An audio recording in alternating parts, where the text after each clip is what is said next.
सुनिए। उत्तानपाद राजा की एक पत्नी थी जिनका नाम सुनीति था। बहुत सुशील, बड़ी समझदार थी वो पत्नी, घर की लक्ष्मी थी वो। और वैसे भी घर को घर नहीं कहते हैं, मेरी बात को गौर से सुनिएगा, घर को घर नहीं कहते, अच्छी गृहिणी को ही घर कहते हैं। अच्छी गृहिणी हो ना, पत्नी अगर आपकी अच्छी है, समझदार है, सुशील है, सबका ध्यान रखने वाली है, सबका ख्याल रखने वाली अगर पत्नी हो, घर की लक्ष्मी होती है पत्नी। पत्नी अगर अच्छी है तो घर आपका स्वर्ग बना देगी, और पत्नी अगर ऐसी वैसी आ गई ना तो घर का भंटा ढाल हो जाता है। घर की लक्ष्मी अच्छी होनी चाहिए।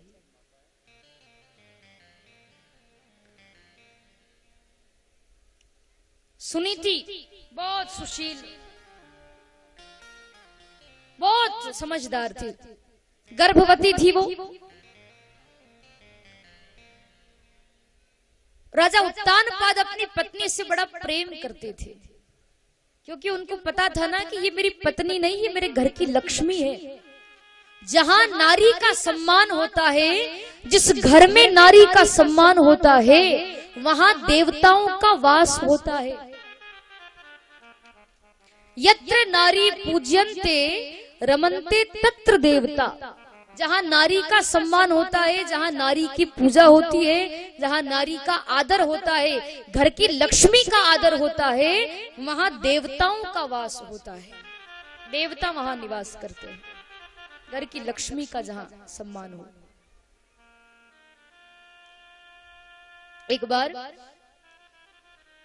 तीन माताएं बैठ करके आपस में चर्चा कर रही थी, बातचीत कर रही थी।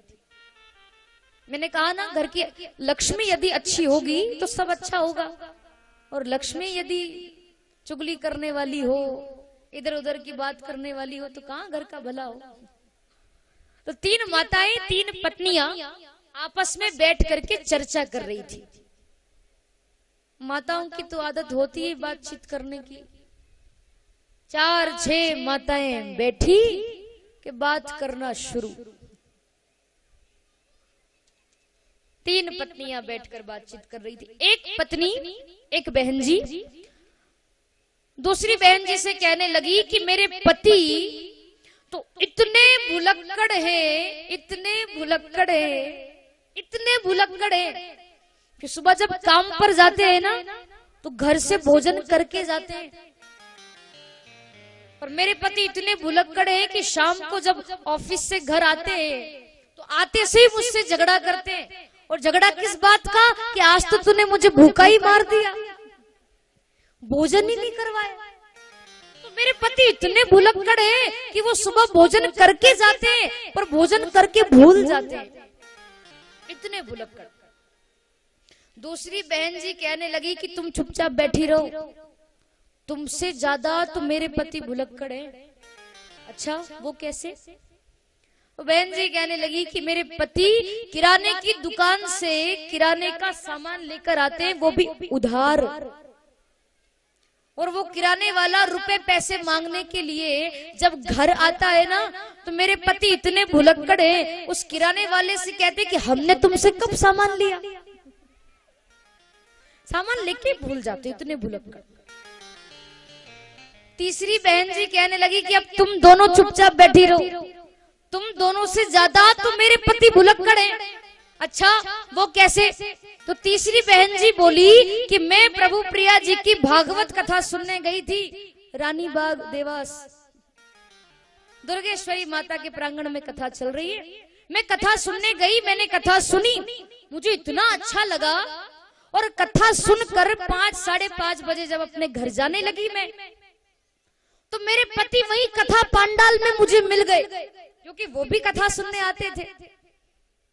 तो मेरे पति मुझे कथा पांडाल में मिले और वो तो इतने भुलक्कड़ हैं, इतने भुलक्कड़ हैं कि मेरी शक्ल देखकर कहने लगे कि बहन जी मैंने आपको कहीं देखा है।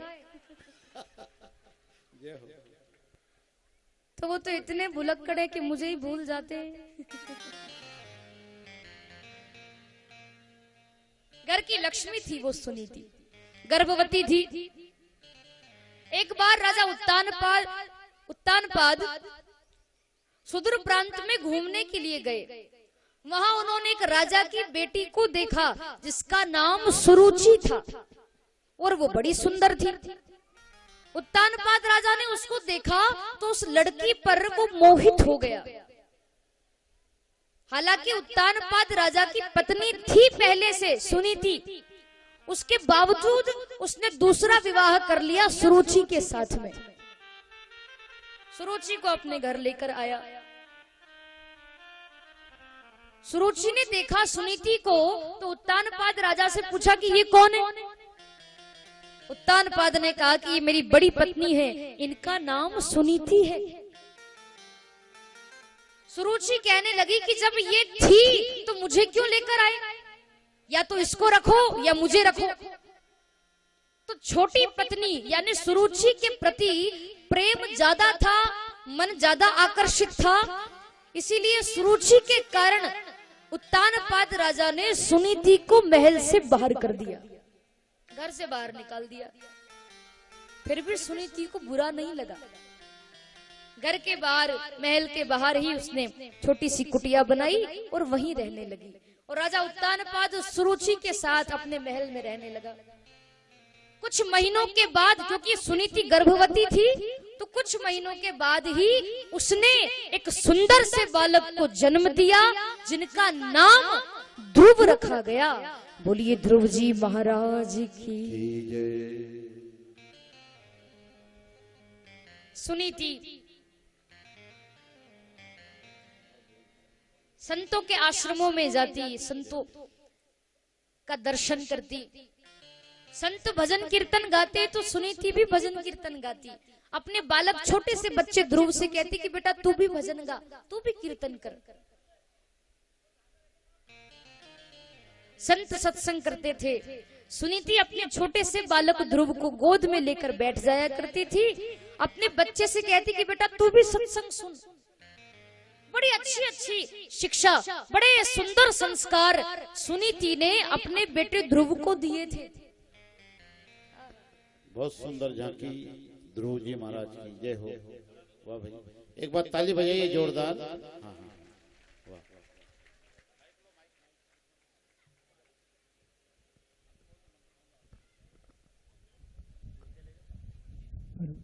ओम स्वस्ति न इंद्रो वृद्धस्रवाः स्वस्ति न भोखा विश्ववेदाः स्वस्ति नस्तारक्षरिष्टनेमिः स्वस्ति न बृहस्पतिर्दधातु। जय हो। आराम से भगवान को इधर बिठा दीजिए। आराम से ले जाओ ध्रुव जी को।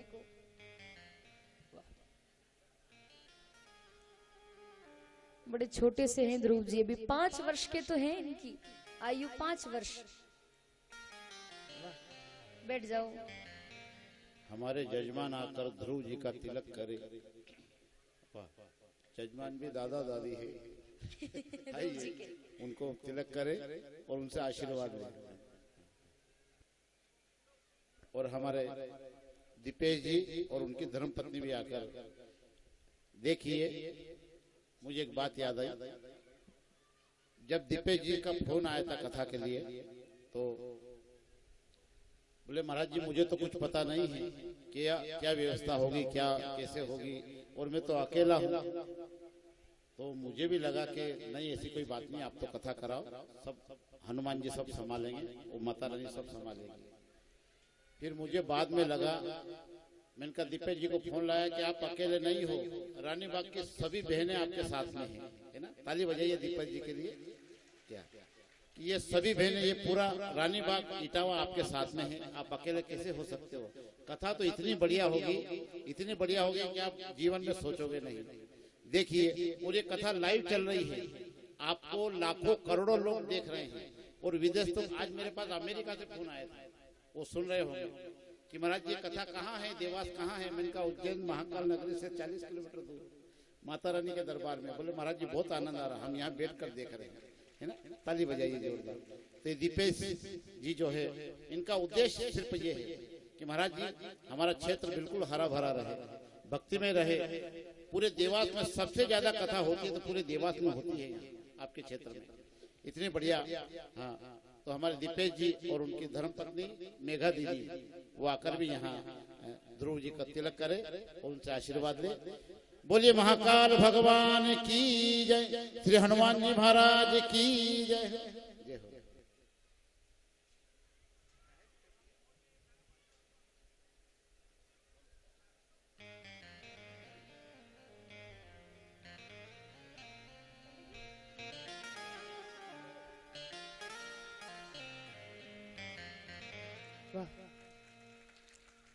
बोलिए ध्रुव जी महाराज की जय। बड़ी सुंदर शिक्षा सुनीति ने अपने बेटे ध्रुव को दी थी। वो भजन कीर्तन करती तो बच्चे से कहती कि बेटा तू भी भजन किया कर।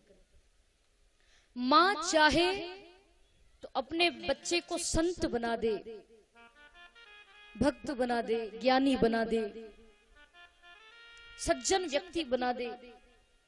और माँ ही चाहे तो बच्चे को चोर बना दे, डाकू बना दे, लुटेरा बना दे, गलत काम करने वाला बना दे। ये माता पिता के ऊपर निर्भर करता है और खास करके माँ के ऊपर,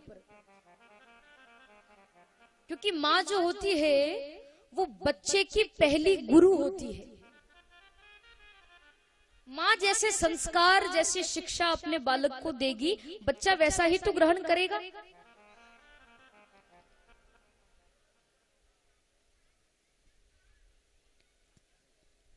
इसीलिए माता पिता को अच्छी शिक्षा बच्चों को देना चाहिए।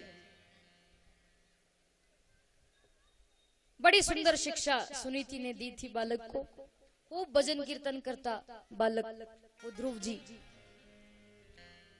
एक दिन सब संतों ने सुनीति से कहा कि बेटी सुनीति, तूने हमारी बड़ी सेवा की है, तेरा बालक भी बहुत सेवा करता है, तो रोज कथा में आती है, रोज कथा सुनती है, रोज सत्संग करती है। बेटी हम तेरी सेवा से बड़े प्रसन्न हैं, क्या वरदान मांगना चाहती हो मांग लो। सुनीति कहने लगी कि बाबा आप जैसे संतों का दर्शन मुझे होता रहे, भगवान की कथा मुझे मिलती रहे, इससे ज्यादा मुझे आपसे और कुछ नहीं चाहिए। संत महात्मा कहने लगे कि रे बेटी, ये भजन कीर्तन करना, ये सत्संग करना, कथा सुनना, संतों की सेवा करना, ये तो जीवन भर तूने किया है। इसके अलावा और कुछ मांगना है तो मांग ले। क्या मांगना चाहती है? हमें देने की इच्छा है। तो सुनीति ने बड़ी प्यारी बात कही। सुनीति कहने लगी कि बाबा देना ही चाहते हो तो एक वरदान दे दो कि मेरी जो सौत है ना सुरुचि, उसके विवाह के कई वर्ष हो गए हैं, पर बाबा उसके यहाँ अभी तक कोई बालक नहीं हुआ। मुझ पर तो भगवान की खूब कृपा है कि उन्होंने मुझे एक बालक दे दिया, पर मेरी जो सौत है ना सुरुचि, उसके यहाँ कोई बालक नहीं है। इतनी कृपा कर दो, ऐसा आशीर्वाद दे दो कि सुरुचि के यहाँ भी एक बालक हो जाए। संत आश्चर्य में पड़ गए। संत महात्मा कहने लगे कि बेटी हम तुझे प्रणाम करते हैं, तेरे जैसी साध्वी, तेरे जैसे विदुषी हमने आज तक संसार में नहीं देखी, जो अपनी सौत के लिए वरदान मांग रही हो। अरे जिस सुरुचि के कारण तेरे पति ने तेरा तिरस्कार कर दिया, जिसके कारण तेरे पति ने तुझे घर से बाहर निकाल दिया, तू उसी के लिए वरदान मांग रही है। बेटी और कुछ मांग ले। सुनीति ने कहा नहीं बाबा, देना चाहते हो तो यही वरदान दे दो, सुरुचि के यहाँ बालक हो जाए। आजकल की पत्नी होती ना, और उसका पति यदि दूसरा विवाह कर लेता तो वो कहती कि उसके यहाँ भी बालक हो जाए? नहीं, वो तो जाती कोई तंत्र मंत्र करवाती कि बाबा ऐसा करो कि वो मरी जाए। हाँ होता है, ये तो कलयुग है, यहाँ कोई किसी का नहीं होता, सब स्वार्थ के प्रेम है। व्यक्ति को किसी से गरज निकालना हो ना, किसी को गरज पड़ती है मतलब निकालना हो तो व्यक्ति इतना मीठा बोलता है, इतना मीठा बोलता है कि इसके जैसा दूसरा संसार में कोई है ही नहीं। गरज निकलने के बाद, मतलब निकलने के बाद कोई आपसे नहीं पूछता कि आप कैसे हो, क्या कर रहे हो, कैसी हालत है आपकी, नहीं। कहते हैं कि बदले बदले मेरे सरकार नजर आते हैं, जब तुम्हारी जेब में कलदार नजर आते हैं। बदले बदले मेरे सरकार नजर आते हैं, जब तुम्हारी जेब में कलदार नजर आते हैं। और बन जाते हैं रिश्ते हजार जब पैसा पास होता है। बन जाते हैं रिश्ते हजार जब पैसा पास होता है, पर टूट जाता है वो रिश्ता गरीबी में जो खास होता है। का खास होगा ना, सबसे ज्यादा खास होगा। आपकी गरीबी आएगी, आपको मुसीबत आएगी ना, वो भी आपसे मुंह फेर लेगा। और जहां आप थोड़े धनवान हुए, जहां आपकी जय जयकार हुई संसार में, कि वही लोग जो आपके कोई रिश्तेदार नहीं भी होंगे वो भी कोई ना कोई रिश्ता निकाल लेंगे। साहब ये तो हमारे अपने हैं। गरज से लोग बात करते हैं, स्वार्थ से लोग बात करते हैं, पर सुनीति ऐसी नहीं है। जो शास्त्र नीति पर चले, जो शास्त्र के बताए हुए मार्ग पर चले, उसी को सुनीति कहते हैं। बहुत सुशील, बड़ी समझदार थी वो, परम विदुषी। यही मांगा सुरुचि के यहाँ भी एक बालक हो जाए। और सुरुचि उसको कहते हैं जो स्वरुचि, अपनी रुचि के अनुसार जो काम करे, उसको सुरुचि कहते हैं।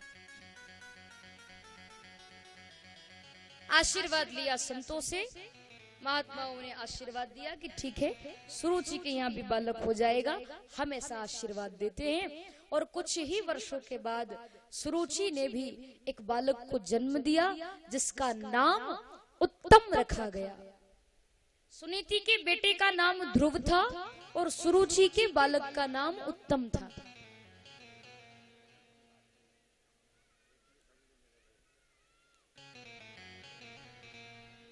एक बार ध्रुव जी अपने बाल सखाओं के साथ में खेल रहे थे। ध्रुव जी ने देखा, महल के सामने खेल रहे थे, महल में नजर डाली और ध्रुव जी को मालूम था कि जो महल का राजा है ना, वो मेरा पिता है, मेरे पिताजी है वो। ध्रुव जी ने देखा कि वो जो उत्तम था ना, सुरुचि का बालक, वो उत्तानपाद राजा की गोद में बैठा था।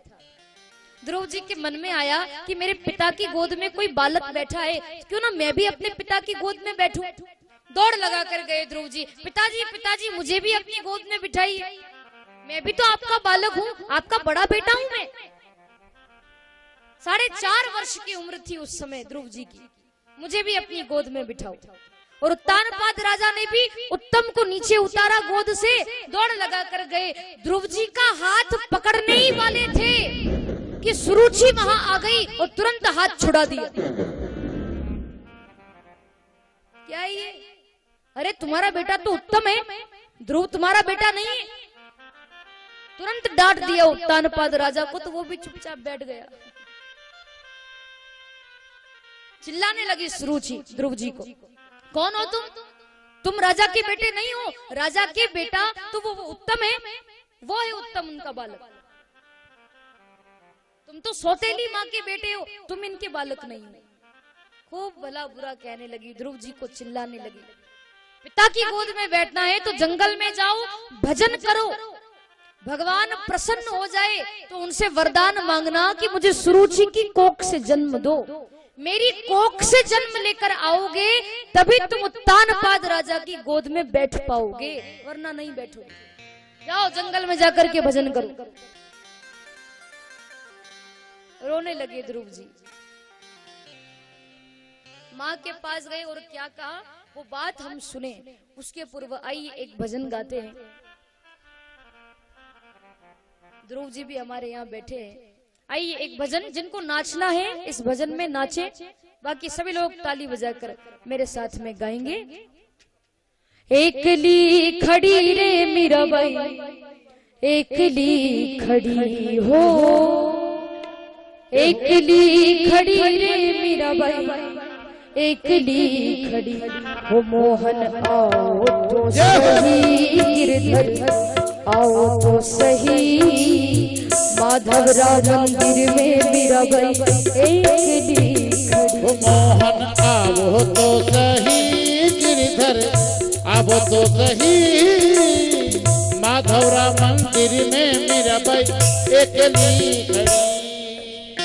एकली खड़ी रे मीराबाई, एकली खड़ी हो, एकली खड़ी रे मीराबाई एकली खड़ी।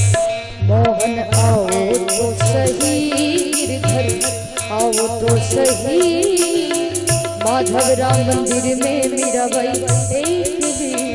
वो मोहन आओ तो सही, गिरधर आओ तो सही, माधवराव मंदिर में मीराबाई एकली खड़ी।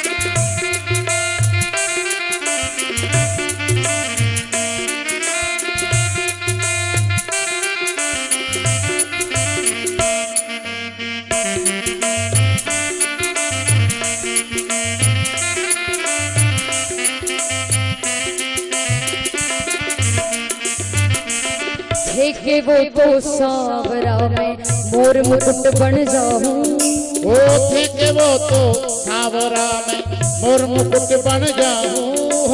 देखे वो तो सांवरा में मोर मुकुट बन जाऊं। और हमारे दीपेश जी की भी मित्र मंडली खड़ी हो जाए। हमारे दीपेश जी बहुत अच्छा नाचते हैं। ओ थे के वो तो सांवरा में मोर मुकुट बन जाऊं। पैरन लागे सांवरो रे, पैरन लागे सांवरो रे, पैरन लागे सांवरो रे, पैरन लागे सांवरो रे, मस्तक पर रम जाऊं रे सांवरा, मस्तक पर मर जाऊं रे। आओ तो सही, गिरधर आओ तो सही, माधवराव मंदिर में मीराबाई एकली खड़ी। वो मोहन आओ तो सही, गिरधर आओ तो सही, माधवराव मंदिर में मीराबाई एकली खड़ी।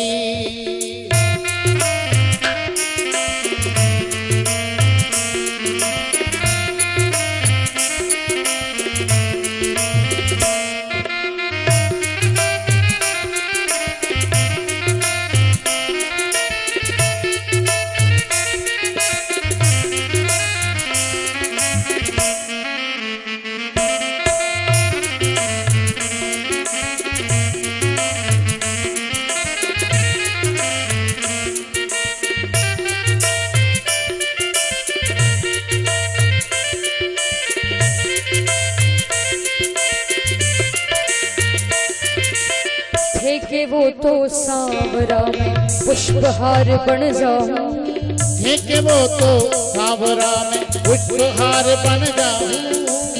देखे वो तो सांवरा में पुष्पहार बन जाऊं। ओ देखे वो तो सांवरा में पुष्पहार बन जाऊं। कंठ में पहरे सांवरो रे, कंठ में पहरे सांवरो रे, ओ कंठ में पहरे सांवरो रे, कंठ में पहरे सांवरो रे, हिबड़ा पर रम जाऊं रे सांवरा, हिबड़ा पर रम जाऊं रे। मोहन आओ तो सही, गिरधर आओ तो सही, माधवराव मंदिर में मीराबाई एकली खड़ी। मोहन आओ तो सही, गिरधर आओ तो सही, माधवराव मंदिर में मीराबाई एकली खड़ी। ओ एकली खड़ी रे मीराबाई एकली खड़ी हो। ओ एकली खड़ी रे मीराबाई एकली खड़ी। मोहन आओ तो सही गिरधर आओ तो सही, माधवराम मंदिर में मीराबाई एकली खड़ी। ओ मोहन आओ तो सही गिरधर आओ तो सही, माधवराम मंदिर में मीराबाई एकली खड़ी। ताली बजाइए।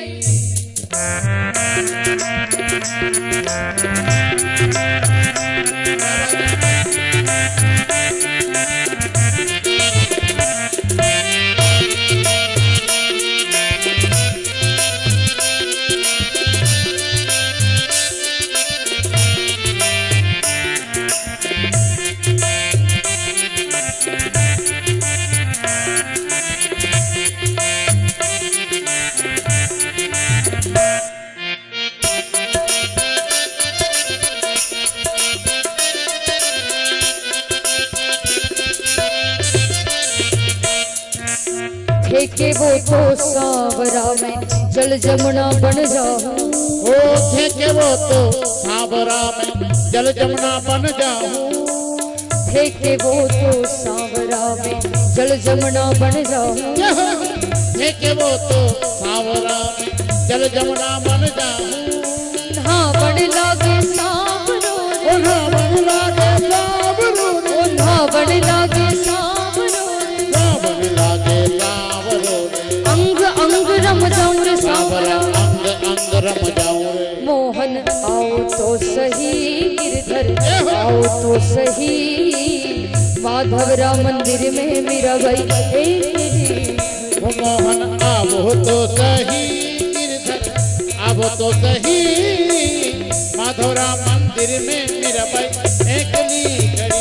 ओ मोहन आवो तो सही गिरधर आवो तो सही, माधवराम मंदिर में मीराबाई एकली खड़ी। फेंके वो तो सांवरा में पग पायल बन जाऊं। ओ फेंके वो तो सांवरा में पग पायल बन जाऊं। फेंके वो तो सांवरा में पग पायल बन जाऊं। ओ फेंके वो तो सांवरा में पग पायल बन जाऊं। नाचन लागे सांवरो रे, नाचन लागे सांवरो ओ रे, नाचन लागे सांवरो रे, ओ नाचन लागे सांवरो रे। चरना में रम जाऊं रे सांवरा। चरना में रम जाऊं रे। मोहन आओ तो सही गिरधर आओ तो सही, माधवराम मंदिर में मीराबाई एकली। मोहन आवो तो सही गिरधर आवो तो सही, माधवराम मंदिर में मीराबाई एकली खड़ी। ओ माधवराम मंदिर में मीरा एकली खड़ी। ओ माधवराम मंदिर में मीराबाई एकली खड़ी। ओ माधवराम मंदिर में मीरा एकली खड़ी। ओ माधवराम मंदिर में मीराबाई एकली खड़ी ही। बोली भक्त वत्सल भगवान की। गए सुनीति के पास ध्रुव जी, रोने लगे जाकर। सुनीति ने कहा कि बेटा क्या हुआ, तू रो क्यों रहा है? ध्रुव जी कहने लगे कि माँ आपको पता है वो जो सुरुचि है ना, वो सुरुचि वो मुझे भला बुरा कहती, उसने मुझे पिता की गोद में नहीं बैठने दिया। पिता की गोद में बैठने जा रहा था तो कहने लगी जाओ पहले जंगल में जाओ भजन करो, मेरी कोख से जन्म लो, उसके बाद में पिता की गोद में बैठना। देखो ना माँ वो ऐसा कहती। सुनीति कहने लगी कि बेटा वो सही तो कह रही है, उसने तुझे भजन करने के लिए कहा, और वही माँ धन्य होती है जो अपने बच्चों को भगवान के चरणों से जोड़ती है। वही माँ तो धन्य होती। पुत्रवती जुवती जग सोई, रघुपति भगति जासु सुत हो। वही माँ धन्य होती है जो अपने बच्चों को भगवान के चरणों से जोड़ती है। सुरुचि ने तुझे कहा है वन में जाने के लिए, भजन करने के लिए, तो तू जा, खुशी खुशी जा, खूब भजन करना भगवान का। आई देखो आई जा भजन कर। मैंने अभी भी आपसे कहा था कि माँ चाहे तो बच्चे को भक्त बना दे, संत बना दे, ज्ञानी बना दे, और माँ ही चाहे तो बच्चे को चोर बना दे, डाकू बना दे, लुटेरा बना दे। ये माँ के ऊपर निर्भर करता है। सुरुचि ने गुस्से में कहा था कि जंगल में जाकर भजन करो, पर सुनीति ने उसको भी सही तरीके से लिया कि ये बिल्कुल सही कह रही है। एक बार दो माताएं ट्रेन में सफर कर रही थी। माताएं ट्रेन में सफर कर रही थी। एक बहन जी ने दूसरी बहन जी से पूछा कि ये बताओ बहन, तुम्हारे कितने बेटे हैं, तुम्हारे कितने बच्चे हैं? तो बहन जी कहने लगी कि मेरे दो बेटे हैं, एक डॉक्टर है, एक संत है। डॉक्टर दवाई गोली के माध्यम से शरीर के ऊपर की बीमारी, ऊपर का दुख दर्द दूर करते हैं, और संत अपने भजन कीर्तन के माध्यम से अपनी साधना के बल पर शरीर के अंदर का यानी मन का दुख दर्द दूर करते हैं। तो मेरे दो बेटे हैं, एक डॉक्टर है, एक संत है। पर ये बताओ तुम्हारे कितने बच्चे हैं? तो बहन जी उदास होकर बोली कि मेरे बच्चे, मेरे बेटे। उन्होंने कहा कितने बच्चे हैं आपके? तो उदास होकर वो माता जी कहने लगी कि मेरे बच्चे पूरे 12 हैं, 12। उदास होकर बोली कि मेरे बच्चे पूरे 12 हैं, 12। दूसरी बहन जी कहने लगी कि 12 बच्चे आपके? तो बढ़िया, सब अच्छी अच्छी पोस्ट पर होंगे, कोई पुलिस में होगा, कोई इंजीनियर होगा, कोई डॉक्टर होगा। क्या काम करते हैं आपके बच्चे? 12 बच्चे अच्छी अच्छी पोस्ट पर होंगे, आपका कारोबार बड़ा अच्छा चलता होगा। क्या काम करते हैं आपके बच्चे? तो माताजी उदास होकर बोली कि काम कुछ नहीं करते, मेरे 12 बच्चे, 12, 6 तो जेल में हैं और 6 फरार हैं। के दाता के सूर नीतो रीझे बांझड़ी, मत खोवे है नूर। देना ही है तो संत जैसी औलाद को जन्म दो, भगवान के भक्त जैसी औलाद को जन्म दो। ऐसे बच्चों को जन्म दो जो आगे जाकर के आपका नाम रोशन कर दे। ऐसे बच्चों को जन्म दो कि जो आगे जाकर भगवान का भजन करे, थोड़ा बहुत तो भगवान में मन लगे उनका। बच्चा चोरी कर रहा है, डाका डाल रहा है, शराब पी रहा है, गलत काम कर रहा है, नशा कर रहा है, ऐसे बच्चों को जन्म देने से क्या फायदा? आपका भी जीवन बिगड़ेगा और उसका तो बिगड़ेगा, तो वो तो बिगड़ना ही है। अच्छे बच्चों को जन्म दो, अच्छी शिक्षा दो बच्चों को। तुरंत कह दिया सुनीति ने, जाओ जंगल में जाकर के भजन करना बेटा। ध्रुव जी आए जंगल में। रास्ते में उनको नारद जी मिल गए। नारद जी को प्रणाम किया ध्रुव जी ने। नारद जी ने कहा कि तुम कौन हो? ध्रुव जी ने कहा कि मेरा नाम ध्रुव है और मैं जंगल में भगवान का भजन करने आया। नारद जी ने मन में सोचा कि ये भजन करने आया है तो इसकी थोड़ी बहुत परीक्षा लेनी चाहिए। नारद जी कहने लगे कि बेटा, जंगल में भगवान थोड़ी रहते हैं। तुमसे किसने कहा कि जंगल में भगवान रहते हैं? जंगल में भगवान नहीं, जंगल में तो शेर, चीता, भालू, अजगर, सांप रहते। और किसी शेर या चीते ने तुम्हें देख लिया ना, छोटे से तो हो तुम, तुम्हारा एक ही निवाला करेगा वो शेर। इसीलिए बेटा घर जाओ, घर पर रहो, बढ़िया खेलो कूदो, पढ़ाई करो। कहां तुम जंगल में आ गए भगवान का भजन करने? ध्रुव जी कहने लगे आपकी तारीफ, आप कौन? उन्होंने कहा कि मैं संत नारद हूं। तो ध्रुव जी कहने लगे मैं नहीं मानता कि आप नारद हो, आप नकली नारद हो। नारद जी कहने लगे वो कैसे? ध्रुव जी कहने लगे कि मेरी माँ ने मुझसे कहा था कि बेटा नारद जी जिसको मिल जाते हैं उनको भगवान का दर्शन अवश्य होता है। आप कैसे नारद हो कि एक तो मैं भजन करने के लिए आया और आप कहते हो कि भजन मत करो, घर चले जाओ। आप नारद नहीं हो सकते। नारद जी ने मन में सोचा कि तो पक्का ही चेला मिला है। मैंने इसकी परीक्षा ली फिर भी ये डगमगाया नहीं।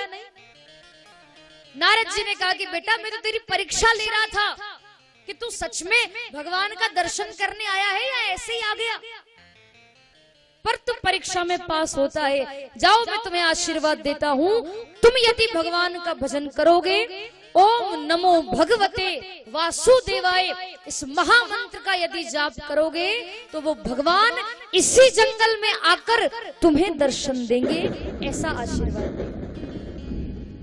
नारद जी वहां से अंतर ध्यान हो गए। ध्रुव जी आए जंगल में, वृक्ष के नीचे खड़े होकर के भगवान का भजन करने लगे। भजन करते करते 1 महीना हुआ, 2 महीने हुए, 3 महीने हुए, भजन नहीं छोड़ा ध्रुव जी ने। वो भजन करने लगे, अब भगवान आ जाए, अब भगवान आ जाए, इस इंतजार में भजन कर रहे थे। कंदमूल फलों का सेवन करते, फिर भजन करते। कुछ दिन तक तो फल खाना भी छोड़ दिए, केवल पत्ते चबा करके भगवान का भजन किया। जैसे जैसे उनके भजन का समय बढ़ने लगा, वैसे वैसे उनकी भूख कम होती गई। पहले कंदमूल फल खाए, फिर पत्ते चबाए, फिर जल पिया, फिर भजन किया। जैसे जैसे भजन बढ़ा, वैसे वैसे उनकी भूख कम हो गई। जैसे ही 5वां महीना लगा भजन का, ध्रुव जी ने जल पीना भी छोड़ दिया, पत्ते चबाना भी छोड़ दिए, कंदमूल फल खाना भी छोड़ दिए। वायु के सहारे, हवा के सहारे भगवान का भजन करने लगे। और थोड़ा समय हुआ भजन करते करते, तो ऐसा कहते हैं संत महात्मा, भागवत जी में वर्णन है कि ध्रुव जी ने ऐसा भजन किया भगवान का, श्वास रोक करके ध्रुव जी ने भगवान का भजन किया। अपनी श्वास पर विजय प्राप्त करके उन्होंने भगवान का भजन किया। श्वास रोक ली। इधर ध्रुव जी ने अपनी श्वास रोकी, उधर आकाश में पूरा वायुमंडल शून्य हो गया। देवताओं को श्वास नहीं आ रही थी।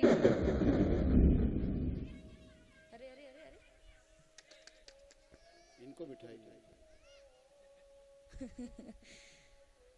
2 दिन से तो कथा में बच्चे नहीं आए, पर आज बच्चे आ गए। इतने सारे बच्चे रानी बाग के ही हैं कि आसपास की कॉलोनियों के भी आ गए हैं?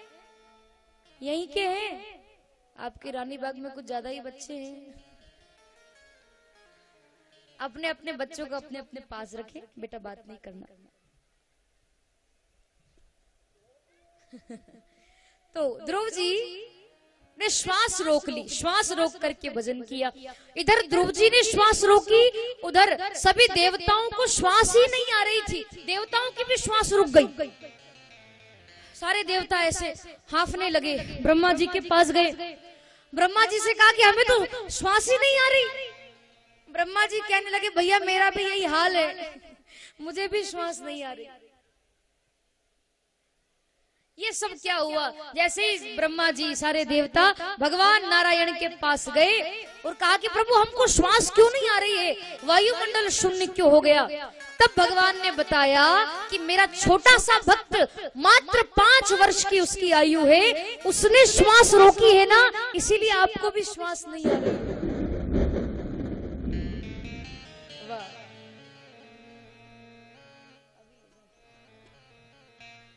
भगवान से देवताओं ने प्रार्थना की कि प्रभु 5 वर्ष का बच्चा श्वास रोक करके भजन कर रहा है, आप उसको जाकर दर्शन दो ना। तो ध्रुव जी जहां भजन कर रहे थे वहां भगवान प्रकट हुए। बोलिए लक्ष्मी नारायण भगवान की जय। भगवान आपके हमारे सामने प्रकट हो गए। लक्ष्मी नारायण भगवान। ध्रुव जी हाथ जोड़कर खड़े हैं भगवान के आगे। जोरदार ताली बजाइए आप। छोटे से 5 वर्ष के ध्रुव जी भगवान का हाथ जोड़कर खड़े हैं लक्ष्मी नारायण भगवान के सामने। और ये हो पूजा करो।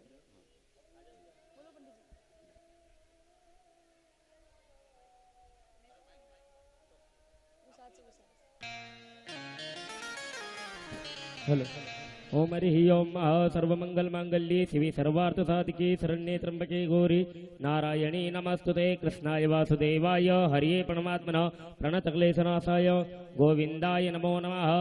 ओम शांताकारं भुजगशयनं पद्मनाभं सुरेशं विश्वाधारं गगनसदृशं मेघवर्णं शुभांगं लक्ष्मीकान्तं कमलनयनं योगवृद्ध्यानुगम्यं वंदे विष्णु भवमेरं सर्वलोकैकनाथं भगवान को नीचे बिठा दीजिए और ध्रुव जी हाथ जोड़कर खड़े रहेंगे और लक्ष्मी नारायण भगवान दो कुर्सी नीचे लगा देंगे।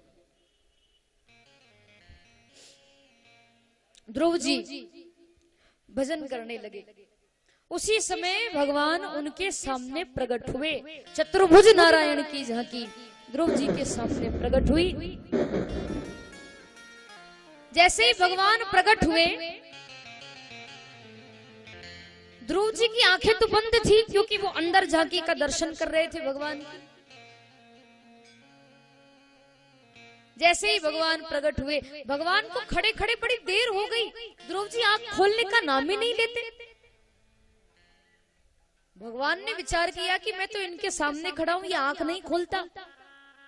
तब भगवान ने ध्यान लगाकर देखा तो ध्रुव जी अंदर ही अंदर मन ही मन भगवान की झांकी का दर्शन कर रहे थे। भगवान ने अंदर की झांकी का दर्शन बंद कर दिया। जैसे ही ध्रुव जी ने आंख खोली तो देखते क्या है कि जिन भगवान का अंदर दर्शन कर रहे थे वो झांकी तो सामने खड़ी है। जैसे ही ध्रुव जी ने भगवान को देखा, चरणों में गिर पड़े ध्रुव जी।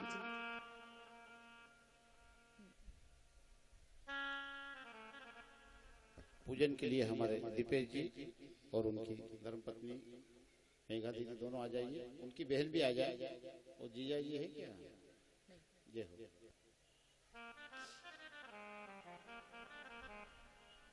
भजन करने लगे ध्रुव जी, भगवान का दर्शन कर रहे हैं। ध्रुव जी की नानी जी भी यहाँ बैठी हुई है, वो भी आ जाए। जय हो।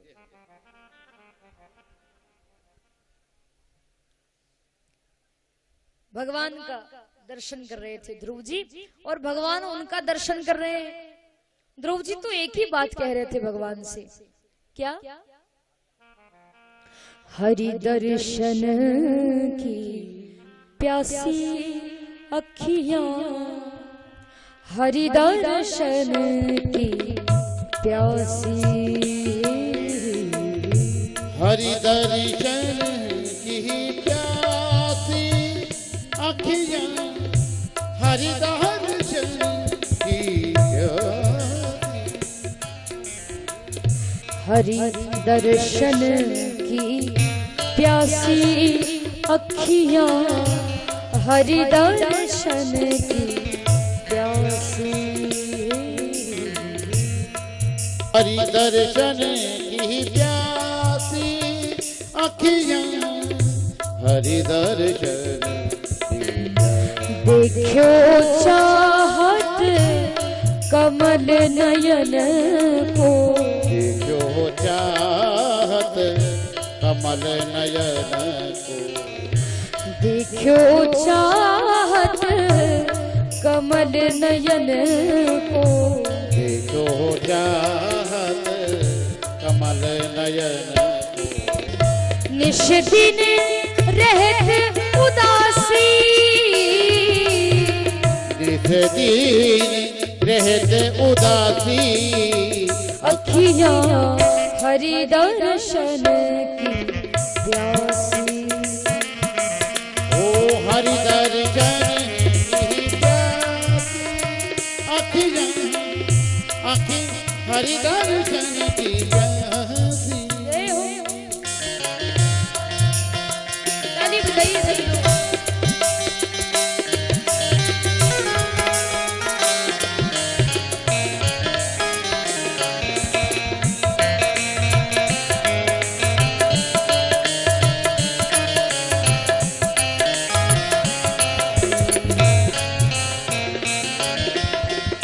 केसर तिलक मोतियन की माला, केसर तिलक गोपियन की माँ, वृंदावन को वासी, वो वृंदावन को वासी, अखियां हरि दर्शन की प्यासी हो, हरि दर्शन की प्यासी, अखियां हरि दर्शन की, हरि दर्शन की प्यासी, अखियां हरि दर्शन की, हरि दर्शन, हरि दर्शन की, हरि दर्शन की प्यासी। ध्रुव जी भगवान का दर्शन करने लगे। भगवान से ध्रुव जी ने एक वरदान मांगा। ध्रुव जी को भगवान ने तथास्तु कहा और भगवान वहां से अंतर ध्यान हो जाते हैं। ध्रुव जी ने भी भगवान का उसके बाद में खूब भजन किया और ध्रुव जी सशरीर मृत्यु पर विजय प्राप्त करके भगवान के धाम को गए थे। सशरीर आज तक भगवान के धाम कोई नहीं गया, मरने के बाद ही सब जाते हैं, स्वर्ग में जाते हैं, बैकुंठ में जाते हैं, लेकिन ध्रुव जी एक ऐसे भक्त हैं भगवान के, एकमात्र ऐसे भक्त हैं जो सशरीर, ध्रुव जी की मृत्यु नहीं हुई, ध्रुव जी सशरीर भगवान के धाम में गए, भगवान से उनके चरणों में ध्रुव जी को स्थान मिला। भगवान का विमान उनको लेने आया था और ध्रुव जी गए। आज भी ध्रुव जी एक तारे के रूप में आपके हमारे बीच में विराजमान है। ध्रुव तारा जिसको कहते हैं, आकाश में आज भी वो ध्रुव तारा है, क्योंकि ध्रुव जी की मृत्यु नहीं हुई थी, वो सशरीर भगवान के धाम गए थे। ऐसी भक्ति करी ध्रुव जी ने। बोलिए ध्रुव जी महाराज की जय।